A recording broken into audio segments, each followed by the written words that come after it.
할렐루야. 오늘은 마태복음 3장 1절부터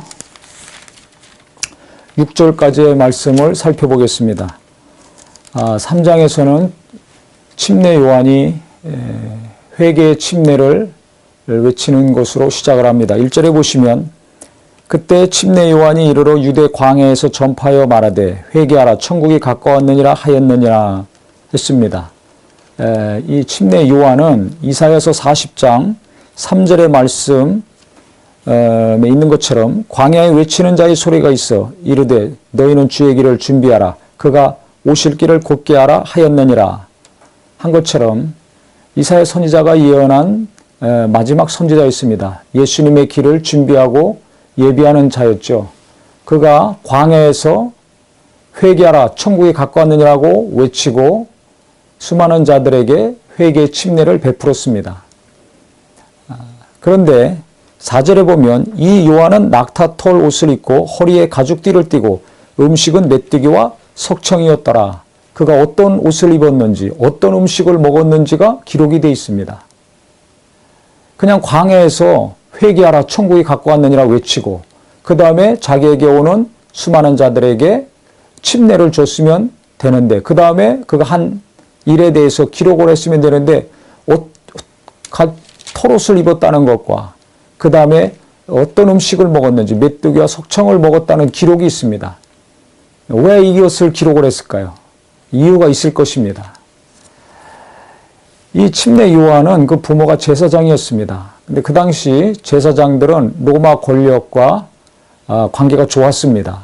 유대인들, 일반 이스라엘 백성들에게는 지탄을 받는 자들이었습니다. 그런데 권력과 친했기 때문에 그들은 부를 얻을 수 있었고 자기들의 지위를 견고히 할 수 있었습니다. 아주 보수적인 사람들이었고 귀족적인 사람들이었습니다. 그래서 그 당시 대부분의 제사장들은 권력과 야합해서 부를 축적했기 때문에 대단히 부패하고 타락한 자들이었습니다. 그런데 요한의 부모님과 이 침례 요한은 그렇게 부패하고 타락한 제사장의 자녀가 아니었던 것 같습니다. 광야에서 살았습니다. 외친 장소가 광야라고 성경에 분명히 나와 있습니다. 우리가 생각할 때 예수님의 길을 준비하고 예비하고 선포하고 해야 될 사람이라면 성전이 있는 예루살렘에서 해야 될 것이라고 생각하기가 쉽습니다.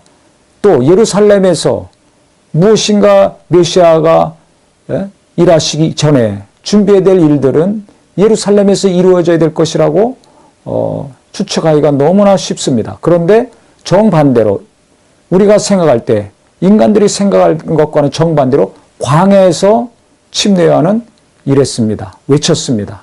침례를 줬습니다. 왜 그럴까요? 예루살렘이 너무 타락했기 때문에 그렇습니다. 너무 세속화됐기 때문에 그렇습니다. 아브라함의 후손들이요. 믿음의 후손들이요. 성전이 있어서 그곳에서 하나님을 섬기는 거룩한 곳이라는 자부심과 긍지가 대단했지만 예루살렘은 영적으로 타락하고 세속화된 곳이었습니다. 제사장들의 옷이 얼마나 좋습니까? 하얀 세마포에다가 온갖 금은 보화로 장식이 되어 있습니다. 보기만 해도 거룩하고 위엄이 있습니다. 권위가 있습니다. 하지만 하나님은 그들을 통해서 예수님의 길을 예비하지 않으셨습니다. 바리새인들은 대중들에게 인기가 좋았습니다. 로마와 관계가 안 좋았습니다. 말씀에 정통한 자들입니다.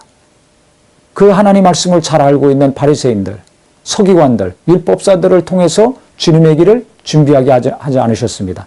하나님 말씀을 잘 알고 있는 사람들, 하나님과 가장 가까이서 일평생 하나님 말씀을 연구하고 가르치고 해석했던 자들이나 제사장으로서 하나님의 일을 했던 자들을 통해서 하나님은 예수님의 길을 준비하게 하지 않으셨습니다. 최고의 엘리트들, 최고의 지식인들, 최고와 부와 명예와 권력을 가진 자들을 통해서 예수님의 길을 준비시키지 않으셨습니다.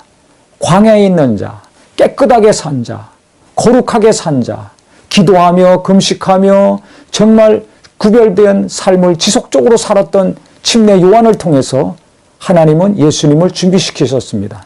회개의 복음을 외치게 하셨고 침례 주는 일을 하게 하셨습니다.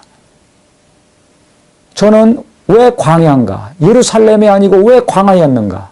왜 침례 요한이 가죽 털옷을 입고 메뚜기와 석청을 먹었다고 성경에 분명히 기록을 하고 있는가? 이 광야와 털옷과 메뚜기와 석청, 이 단어가 눈에 확 들어왔습니다. 마음에 큰 감동을 주었습니다.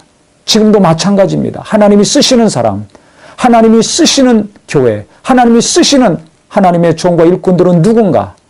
화려한 건물에서 화려한 옷을 입고 고급 승용차에 고급 음식을 먹으면서 사는 사람들이 아닙니다. 착각하지 말아야 됩니다. 2000년 전이나 지금이나 하나님은 심령이 깨끗한 사람, 청빈한 사람, 물질에 타락하지 않고 세상과 타협하지 않는 구별된 자를 지금도 찾으시고 그들을 통해서 하나님의 귀한 말씀을 선포하신다는 걸 알아야 됩니다. 내가 입고 다니는 옷이 어떤가? 저 사람은 어떤 것을 먹고 사는가? 어떤 자동차를 타고 다니는가? 어떤 집에 사는가? 어떤 학교를 나왔는가? 박사학위가 있는가 없는가? 받았다면, 학위가 있다면 어느 대학에서 받았는가? 우리는 먼저 이것을 따집니다. 생각이 바뀌어야 됩니다. 세상 사람들이, 믿음 없는 사람들이 따지는 조건을 예수 안에서도, 교회에서도 따지고 계산하고 있습니다. 타락한 것입니다. 그 쟁쟁한 엘리트들이 있는 예루살렘에서 선포하지 않고 그곳에서 침례주지 않았습니다. 광야였습니다. 예루살렘에 있는 엘리트들을 뽑아서 주의 길을 준비시키지 않았습니다. 우리는 이 사실을 잘 알아야 됩니다. 하나님이 쓰시는 사람은 어떤 사람인가? 하나님이 함께하는 자는 어떤 사람인가? 온 유대와 예루살렘과 요단강에서 수많은 자들이 광야로 갔습니다. 예루살렘에서도 광야로 갔습니다. 거친 들판이지만 하나님은 침례 요한을 쓰셨습니다. 그에게 영적인 권위가 있었습니다. 호소력이 있었습니다. 그의 말을 들었을 때 감동이 됐습니다. 그렇기 때문에 수많은 사람들이 광야로 가서 죄를 고백하고 요한에게 침례를 받은 거 아닙니까? 하나님이 함께 하시는 영적인 권위, 하나님이 쓰시는 이 놀라운 생명의 역사, 능력의 역사는 옷에서 나오지 않습니다. 화려한 집에서, 건물에서 나오지 않습니다. 빛나는 졸업장에서 나오는 것이 아닙니다. 내가 알고 있는 많은 지식과 말씀에서 나오는 것이 아닙니다. 거룩함에서 나옵니다. 거룩함이 능력입니다. 깨끗함에서 나오는 것입니다. 정직함에서 나오는 것입니다. 심령이 깨끗한 자, 물질에 대해서, 권력에 대해서, 하나님 앞에서, 성도들 앞에서, 사람들과의 관계에서 정말 내가 깨끗한 사람인지 지저분한 사람인지 우리가 잘 분별해야 됩니다. 오늘 이 말씀을 통해서 나는 하나님이 쓰시는 자인가 아닌가? 나는 물질적인 풍요만 쫓아가는 사람인가? 화려한 옷과 고급 음식과 풍요로운 삶, 안락한 육체적인 삶만을 쫓는 사람인가? 아니면 정말 구별되어서 이 세상과 구별되어서 조금 뒤처지는 삶 같지만 하나님이 함께 하시는 삶, 남들이 비웃는 것 같지만 하나님이 존귀히 여기시고 붙들어서 귀하게 쓰시는 삶을 살기를 원하는 우리 모두가 되기를 예수 이름으로 축원합니다. 하나님은 오늘도 내일도 정말 구별된 사람, 정직하게 깨끗한 심령으로 몸부림치며 살려고 하는 사람 통해서 놀라운 일을 계획하시고 이루실 것입니다. 거룩함이 능력입니다. 깨끗함이 능력입니다. 영적인 권위, 진정한 하나님의 손은 바로 그들을 통해서 정말 이루신다는, 하나님의 놀라운 역사를 이루신다는 걸 아셔서 우리 모두가 거룩함을 열망하고 사모하는 귀한 날이 되시기를 예수 이름으로 축원합니다.